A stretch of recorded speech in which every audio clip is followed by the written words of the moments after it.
The Senate chamber was already tense when Vice President Kamala Harris took her seat at the head of the committee table, her posture rigid and her expression sharpened into authority. Everyone could feel it, today wasn't going to be a polite exchange. Harris had arrived ready for a confrontation, and Senator John Neely Kennedy, calm as a quiet southern morning, was about to be her target.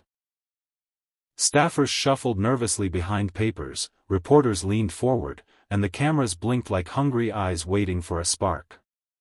Kennedy sat with his usual collected presence, adjusting his glasses as if he were preparing for nothing more dramatic than reviewing a budget line. But inside the room, everyone knew, Harris had made it clear, both in tone and strategy, that she intended to dominate the narrative. The first few minutes of the hearing were routine, procedural, steady. But when Kennedy began outlining a contradiction in the administration's policy approach, Harris's eyes narrowed, and she cut him off sharply.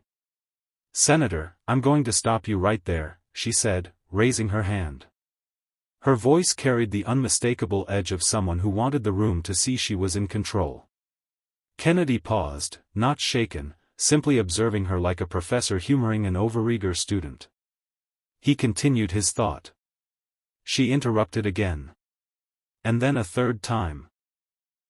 By the fourth interruption, the room had shifted. Senators exchanged looks, even the reporters paused typing. It was no longer normal political friction, it was Harris trying to silence him, control him, push him into a corner. But Kennedy didn't flinch.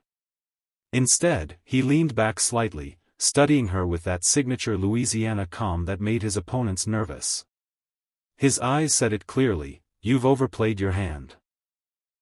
In that instant, the room felt like a drawn bowstring, right on the edge of snapping.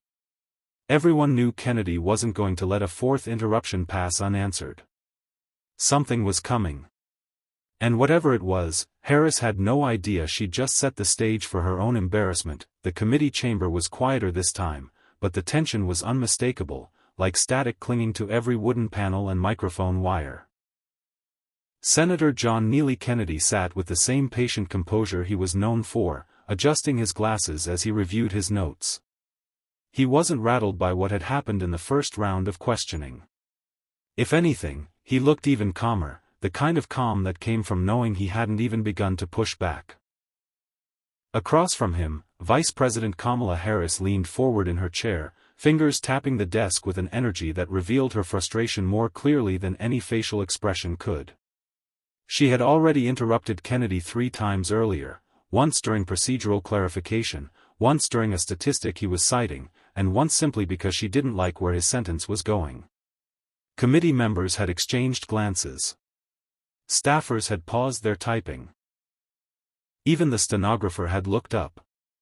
Now, as Kennedy began speaking again, Harris's eyes narrowed slightly, as if she were preparing for another interruption, not out of necessity, not because she had a procedural objection, but because she wanted control. Her political instincts thrived in fast, loud exchanges. Kennedy, on the other hand, thrived in slow precision. And that contrast was about to become combustible. "Madam Vice President," Kennedy began steadily, "what I'm asking for is a straightforward."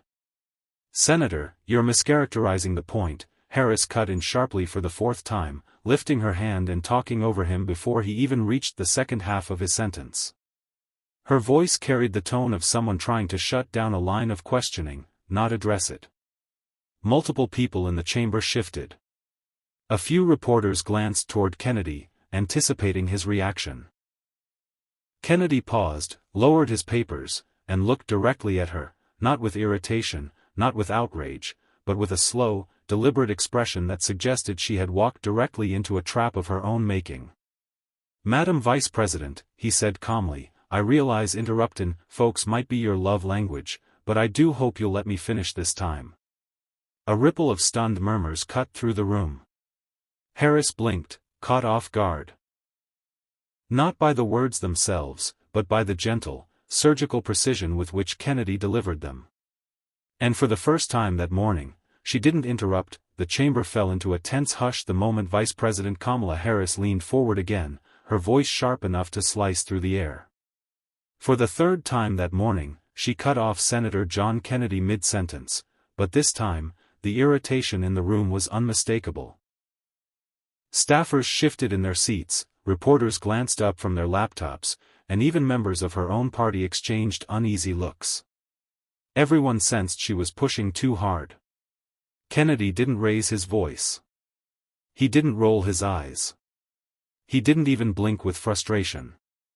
Instead, he paused, folded his hands together on the table, and let the interruption hang there, a silence that was louder than anything he could have said. Kamala mistook that calm for hesitation. It wasn't. It was control. Absolute control.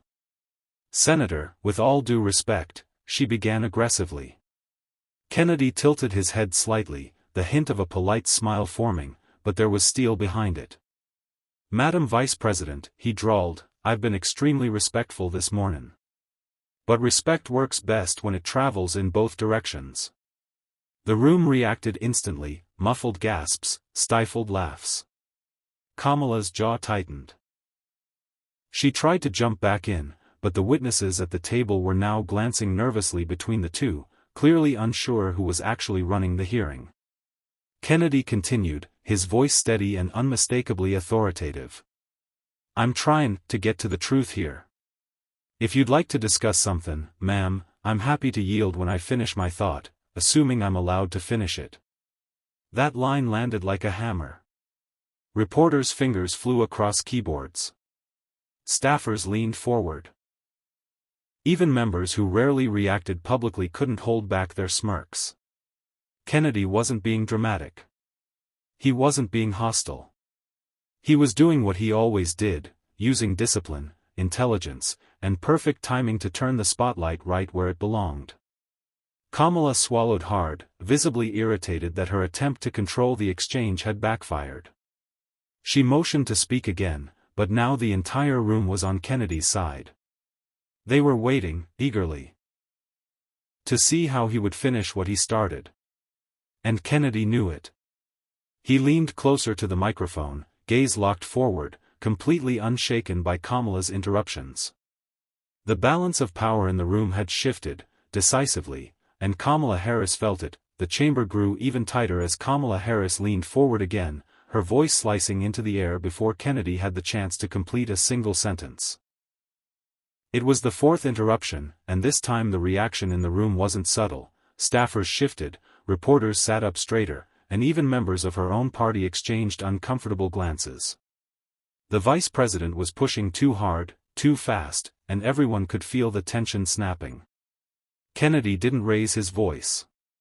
He didn't flinch.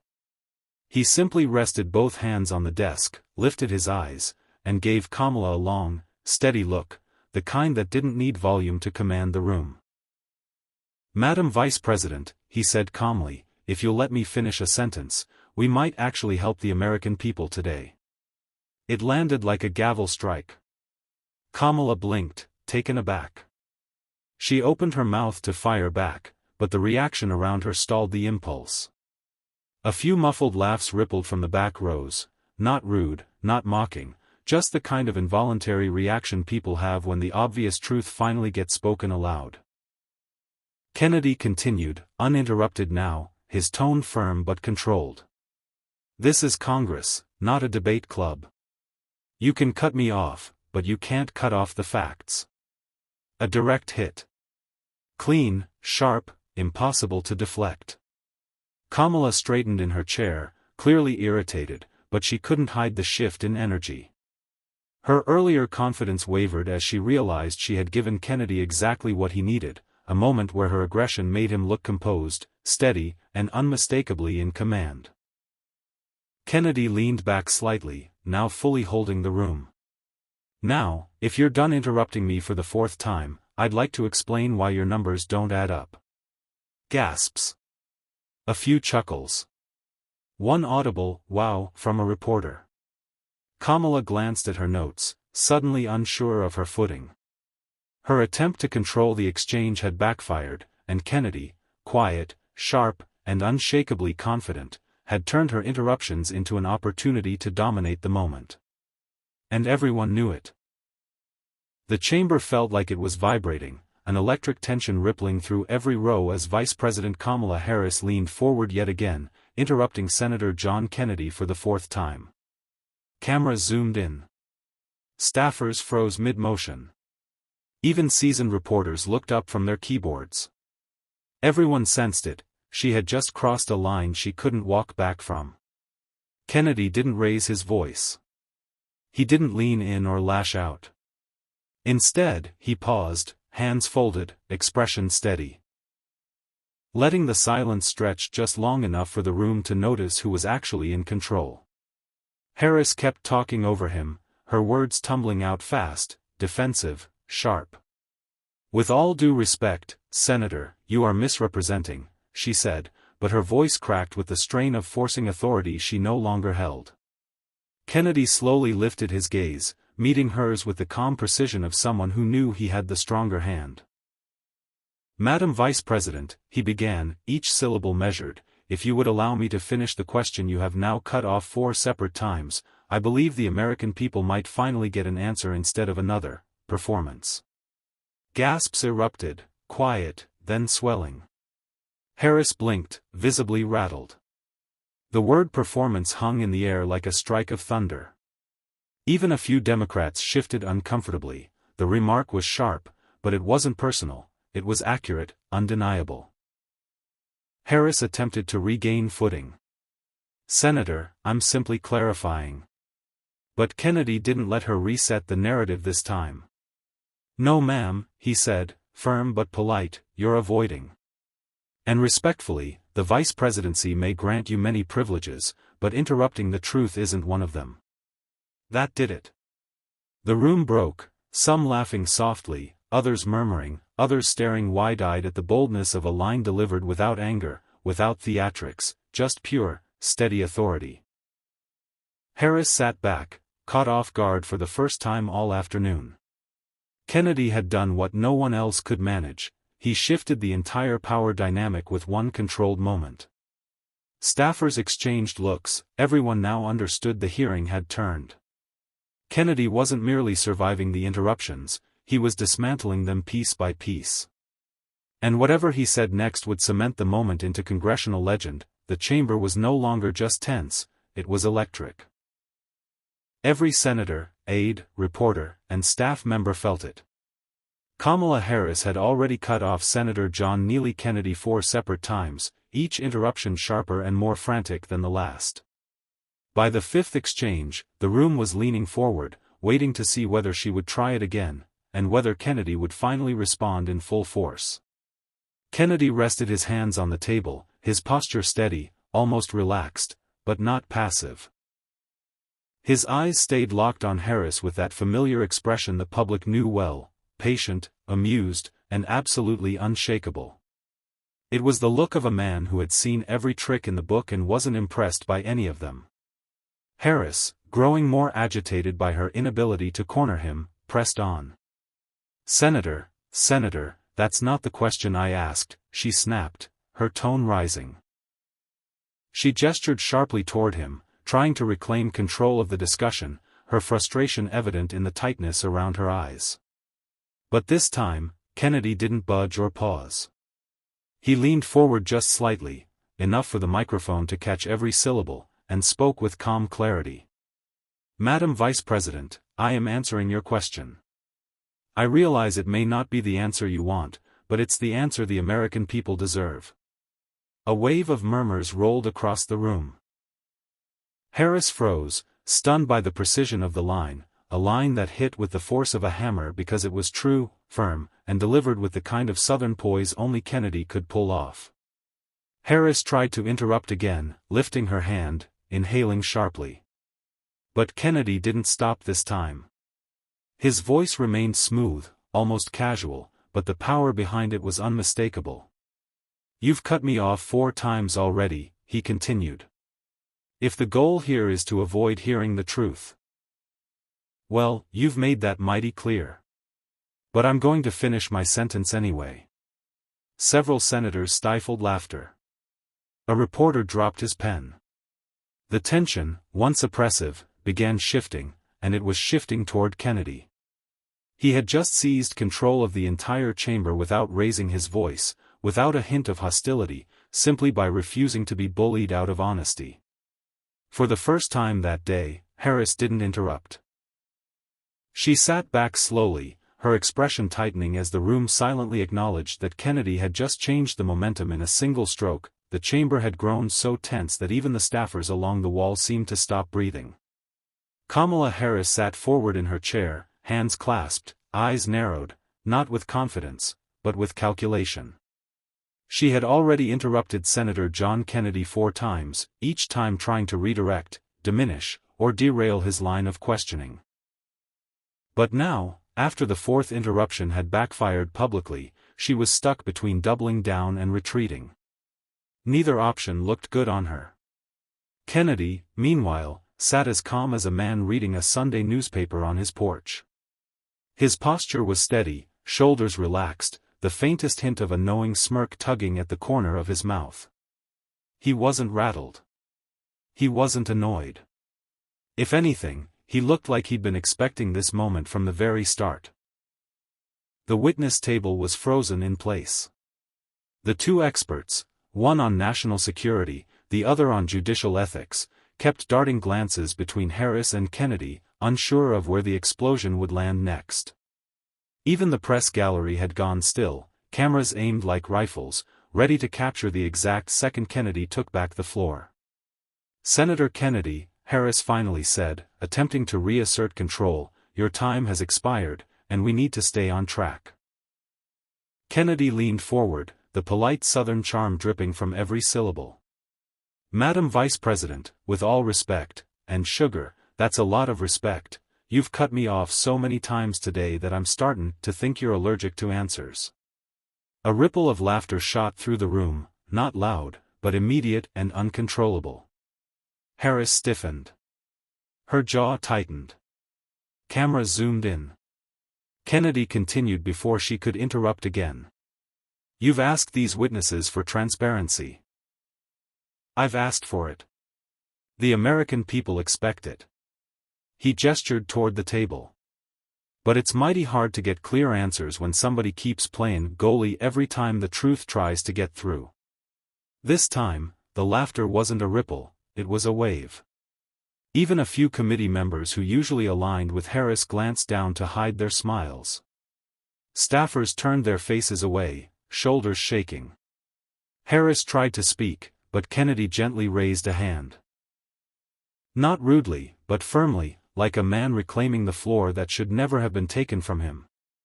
"With all due courtesy, Madam Vice President, I'm gonna finish my question. And after 4 interruptions, I think I've earned the floor back with interest." The chamber erupted again, this time with applause muffled by formality but unmistakably real. Harris blinked, blindsided.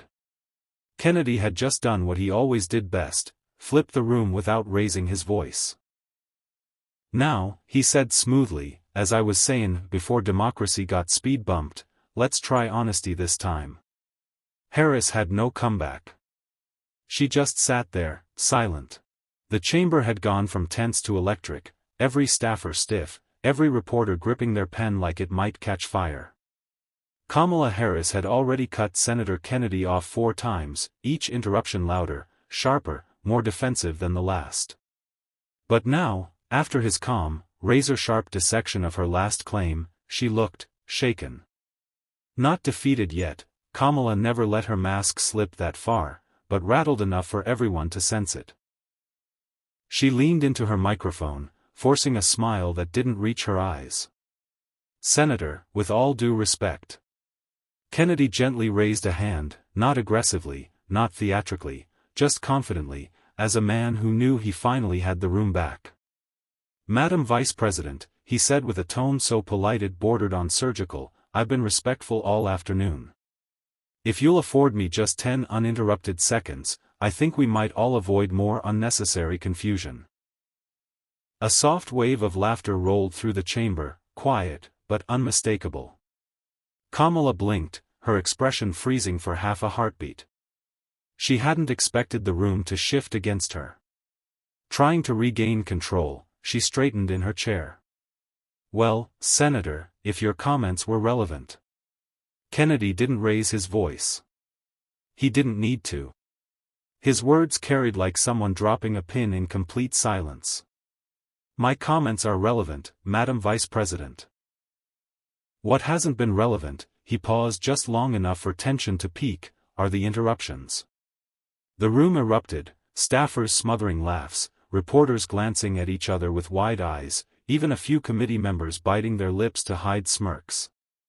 Kamala's jaw tightened. For the first time all day, she had no quick retort ready. Kennedy continued, easing into his argument like a seasoned surgeon returning to an operation. He laid out facts, clean, undeniable facts. About the policy at hand. Dates. Budget impacts.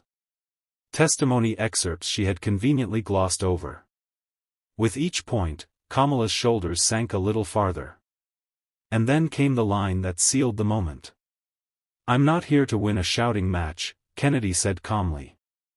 I'm here to win the argument. The gallery burst into murmurs and muffled applause. Kamala stared at him, caught between frustration and disbelief. She'd tried cutting him off again and again. And instead, she'd given him the perfect stage. The chamber had gone from tense to electric.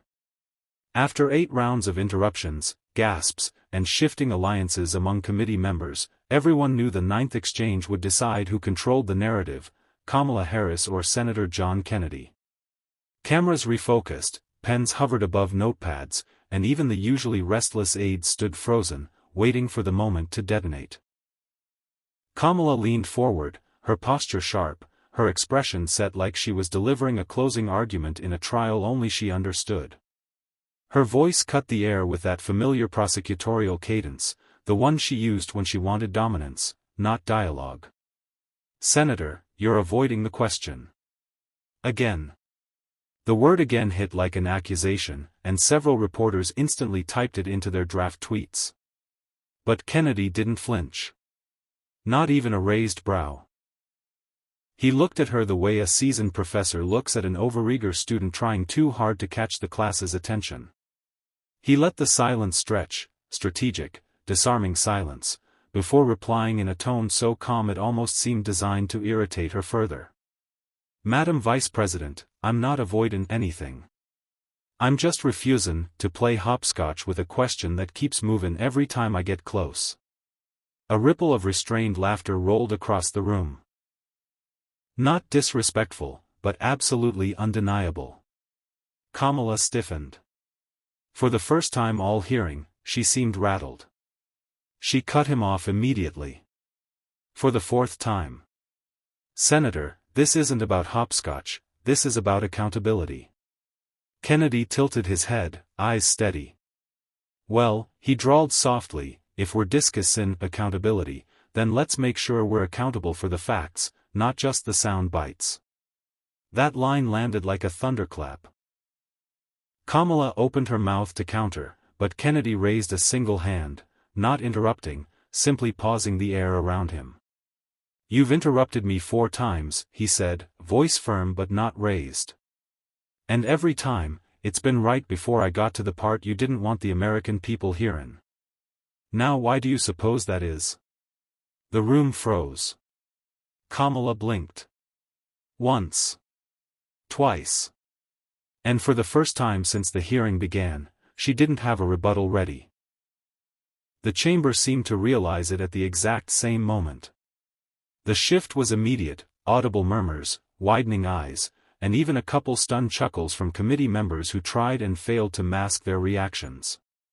Kennedy had turned the momentum with a single, razor-edited sentence. And suddenly, Kamala appeared not assertive, but exposed. The chamber had fallen into the kind of silence that doesn't happen by accident, only after something unforgettable has just taken place. Kennedy remained seated, calm and steady, his hands folded as if he'd merely finished another routine exchange. But everyone else knew better. His final statement, delivered with the precision of a surgeon and the force of a hammer, still echoed through the hearing room. It hadn't been loud. It hadn't been theatrical. It had simply been undeniable. Kamala Harris stood frozen behind her microphone, her expression caught halfway between disbelief and frustration. Only minutes earlier, she had attempted to cut him off for the fourth time, leaning in, raising her hand, trying to overpower him with volume and presence. She expected Kennedy to falter, to pause, to retreat the way so many did when faced with her aggressive timing. But he didn't. Instead, Kennedy had leaned forward, lowered his voice, and delivered a line so sharp it sliced straight through the tension. "Madam Vice President, interrupting me won't turn a weak argument into a strong one." Gasps shot across the room. Staffers froze mid-note. Even reporters forgot to type. And for the first time all afternoon, Harris had no quick comeback, no rapid-fire retort waiting on her tongue. Now, in the quiet aftermath, committee members exchanged looks, some shocked, others delighted, a few wearing the kind of grin they tried to hide behind their folders. Kennedy didn't gloat. He didn't smirk. He simply let the moment speak for itself. His restraint only made the impact stronger.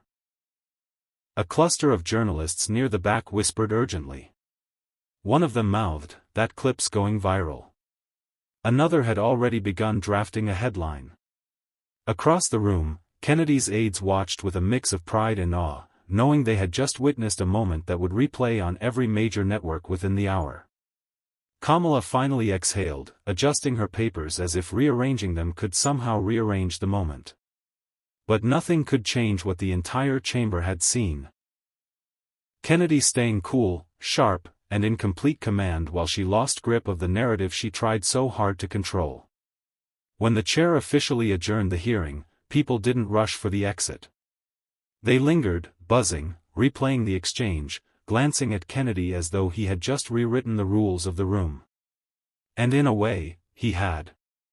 Today wasn't about volume, position, or political theatrics. Today was about clarity, composure, and the undeniable power of a well-delivered truth. Kennedy walked out of the chamber not just as the man who held his ground, but as the man who turned the entire room to his side. As the chamber slowly settled after the explosive exchange, Senator John Neely Kennedy rose from his seat with the same calm authority he had carried from the very beginning. He looked around the room, at the stunned staffers, the silent senators, and even at Vice President Kamala Harris, who sat stiffly after being dismantled in front of the entire chamber. Kennedy cleared his throat, spoke with clarity, and took complete command of the moment. "Let me say one thing before we all walk out of here," he began, his voice steady but carrying a weight that demanded attention. "We can disagree. Lord knows we do that plenty up here. But disagreement doesn't give anybody the right to silence another voice just because they don't like what they're hearing." He paused, letting the meaning land. "I came here today to ask questions. To get answers.